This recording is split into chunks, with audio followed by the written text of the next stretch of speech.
Yeah, the keynote actually crystallized for me end of last year. I've been speaking about change a lot, and at one point I just realized that the crux of all of it is that what we are grappling with is the huge amount of uncertainty that is being created for us. And so the title just came out of that, the end of certainty and what to do about it. It felt to me like I don't know, like I hit gold when I came across that title. But essentially, we live in a world where things are changing faster than ever before. We hear this all the time. And I see this when I'm working with groups or teams. So, for example, last year I was speaking to a group of chartered accountants. And one of the ladies at the end of the session asked me, what does the future of chartered accounting look like? And it's a valid question, because there are certain trends and things that will influence what that's going to look like. But I realized in this instance that there was a question behind the question. And the question was, will I be okay?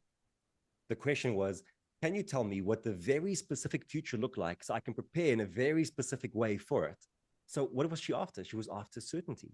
And I told her, there's no way that anyone can give you certainty. And it might be the wrong question to be outcome. And so my realization has been that it's not about relying on the maps that we've used for many, many years that have told us what success looks like, what it looks like to be a good leader, what it looks like to build a business. It's about releasing those maps, releasing the certainty of those maps, and realizing that you have to rely on yourself to be a good, able, competent navigator of change. My God, you should speak for a living, Eric. You've really got a knack I'm for it. considering it. I'm considering it.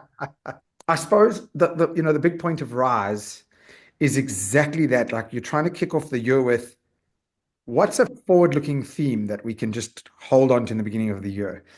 If you're going to do well in 2025, it's probably because you understand that the rules are being rewritten constantly.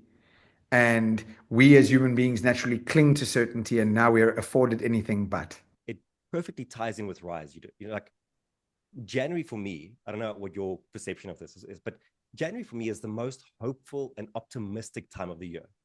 We just come off at the end of another year. You get to close that chapter. You come into January. It's a blank slate. You're looking at the year ahead and you go, what am I going to do with my life? Who am I going to become? What am I going to create?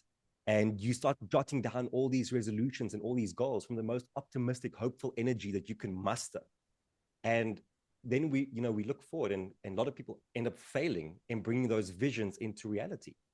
And I think the aim for Rise and the aim for my keynote is to say, how do we help you close that gap? Because to close that gap is you becoming good at change. Yes. And hopefully I'm going to share some ideas with you and some principles that'll help you to resolve some of the resistance that you might have towards making those changes.